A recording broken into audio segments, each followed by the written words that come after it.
नमस्कार, आप देख रहे हैं मिरर मीडिया। मैं हूं आपके साथ Chandra Singh. Indian medical association Jharkhand ने सरकार को 30 दिन का अल्टीमेटम देते हुए बड़ा ऐलान किया है। रांची स्थित आईएमए हॉल में आयोजित राज्य स्तरीय बैठक में साफ कहा गया कि यदि 1 महीने के भीतर उनकी मांगों पर कोई सकारात्मक फैसला नहीं हुआ तो राज्य भर में चरणबद्ध आंदोलन शुरू किया जाएगा। यहां तक कि काम ठप करने का भी निर्णय लिया जा सकता है। बैठक में झारखंड के सभी जिलों से डॉक्टरों की भागीदारी रही। आईएमए ने मेडिकल प्रोटेक्शन एक्ट और क्लिनिक एस्टेब्लिशमेंट एक्ट में संशोधन की मांग करते हुए कहा कि मौजूदा कानून न डॉक्टरों और न ही मरीजों के हित में है। संगठन ने इसे आम जनता की सस्ती और सुरक्षित स्वास्थ्य सेवा की लड़ाई बताया। आज हम लोग के स्टेट एक्जीक्यूटिव कमेटी की बैठक चल रही है। इसमें सारे जिले के सारे ब्रांच के हमारे पदाधिकारी आए हुए हैं और रांची के हमारे सभी पदाधिकारी इसमें शामिल हुए हैं। हम लोग के बहुत सारे मुद्दे हैं जो हम लोग के लिए है ही। चिकित्सकों के साथ साथ हम लोग मरीजों का भी कैसे हम लोग उनके लिए और अच्छे से काम कर सके, इस सब पर आज हम लोग का विस्तृत डिस्कशन हुआ है, जिसमें सारे बहुत से टॉपिक्स हैं जो हम लोग का जो डिमांड है उसके बारे में हुआ है और जो बहुत जगह प्रॉब्लम चलता है डॉक्टरों के साथ उसके बारे में बात है। आज हमारे लगभग सारे जिला से हमारे प्रेसिडेंट काफी बढ़ के आए और लोगों में काफी उत्साह झारखंड स्टेट आईएमए के प्रति सारे जिला से लोग आए और बहुत सारे मुद्दों पे बात हुई। तो बहुत सारे मुद्दों पे डिटेल्स में जाने से बेहतर होगा कि जो मेन मुद्दा था उन मुद्दों पे हम पास पाए। पहला जो हम लोगों के एजेंडा में था, आप लोग पूछते हैं कि या नहीं भी हम लोग कहते तो आप लोग पूछते कि क्या मेडिकल प्रोटेक्शन एक्ट पे आपने क्या निर्णय लिया, क्लिनिकल एस्टेब्लिशमेंट एक्ट पे आपने क्या निर्णय लिया। तो मेडिकल प्रोटेक्शन एक्ट और क्लिनिकल एस्टेब्लिशमेंट एक्ट दोनों पे गहन विचार विमर्श हुआ, बहुत तरह के राय है और लास्ट में जो सर्वसम्मति से हमारे एग्जीक्यूटिव ने पास किया है वो ये हुआ कि ये सरकार जो है क्लिनिकल एस्टेब्लिशमेंट एक्ट के बारे में पूछती है कि इससे हमारे डॉक्टर संवर्ग को कोई फायदा है तो ये उनकी भूल है। और इसके लिए सरकार ने स्वयं इसके पूर्व के जो एसीएस थे अरुण कुमार सिंह और वर्तमान में जो एसीएस है डॉक्टर अजय कुमार जी, ये लोग दोनों ने एक हाई लेवल कमेटी सरकार के द्वारा बनाया गया था और उसमें उन लोगों ने स्पष्ट लिखा कि झारखंड जैसे राज्य में जहां पर संसाधन और यहाँ पर ज्योग्राफिकल सारा देखते हुए क्लिनिकल एस्टेब्लिशमेंट एक्ट में संशोधन बहुत जरूरी है, क्योंकि जो छोटे छोटे ड्रग्स और इनकी संख्या बढ़ रही है, मरीजों का जान जा रहा है। तो अगर इसमें हम संशोधन करते हैं तो छोटे छोटे क्लिनिक डॉक्टर खोलेंगे और इसका सीधा लाभ मरीजों को मिलेगा, सस्ता सुविधा घर के पास उनको सुविधा।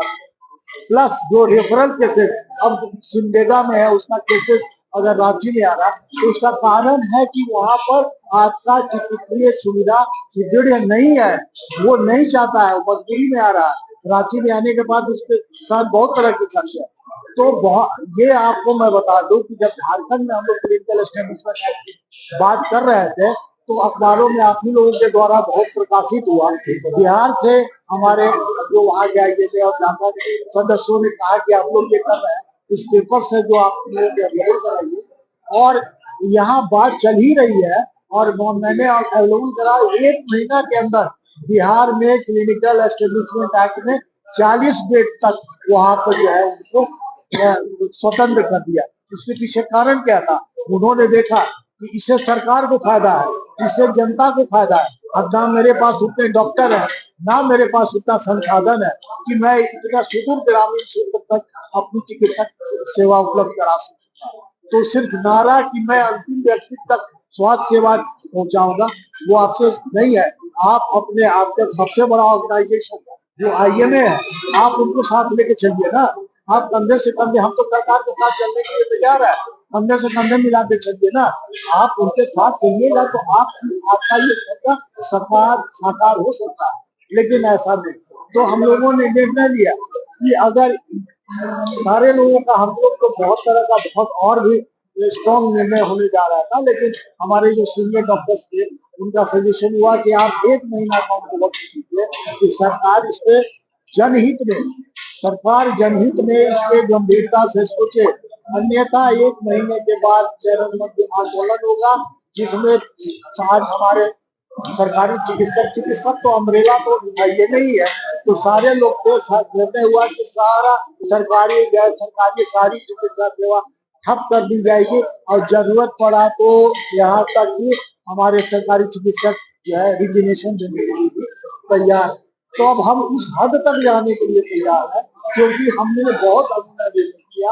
हम जनता से भी माफी मांगते हैं क्योंकि आपके लिए जो है कि हम लोगों की हमेशा भावना होती है कि जनता को कष्ट नहीं हो जाए, लेकिन कब तक आपसे भी मेरा अपील है जनता से, जो हमारे बहुत सारे NGOs है, जो संगठन है, अग्रणी संगठन है, वो भी सरकार पे आ गया है दबाव बनाए कि आप इनका जो जेन्युइन मांग है, ये क्लिनिकल एस्टेब्लिशमेंट अपने लिए नहीं मांग रहे हैं, ये डॉक्टरों के लिए नहीं मांग रहे हैं, छोटे छोटे गाँव में छोटे छोटे प्रचार में जब हमारे तत्कालीन चीफ सेक्रेटरी DJ तिवारी के साथ बैठे थे तो उन्होंने कहा कि मैं अभी भी मोराबादी में एक छोटे से अस्पताल में जाकर दिखाता हूँ क्योंकि मेरा 10,000 में जो इलाज है मैं जानता हूँ जो हॉस्पिटल में जाऊंगा तो 5 लाख का बिल हो जाएगा।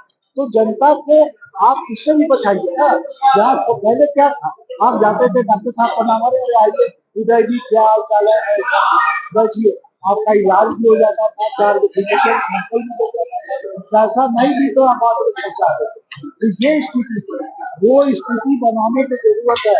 ये बड़ा बड़ा अस्पताल ये सब खुला जहाँ आप 10 के जगह पे 5 लाख रुपया दे रहे हैं, उससे बचाइए और उससे बचाने के पास आपके पास रास्ता क्या, आपके पास रास्ता है छोटे छोटे अस्पताल को प्रोत्साहित करना, क्योंकि केंद्र सरकार भी करती थी कि जब बड़े उद्योग चलेंगे तो लघु उद्योग को जब तक हम बढ़ावा नहीं देंगे तब तक हम रोजगार पैदा नहीं कर सकते। उसी तरह से आप क्लिनिकल एस्टेब्लिशमेंट एक्ट में जब तक आप 40-50 बेड तक तो आप यही आप फ्री करेंगे तब तक छोटे छोटे अस्पताल नहीं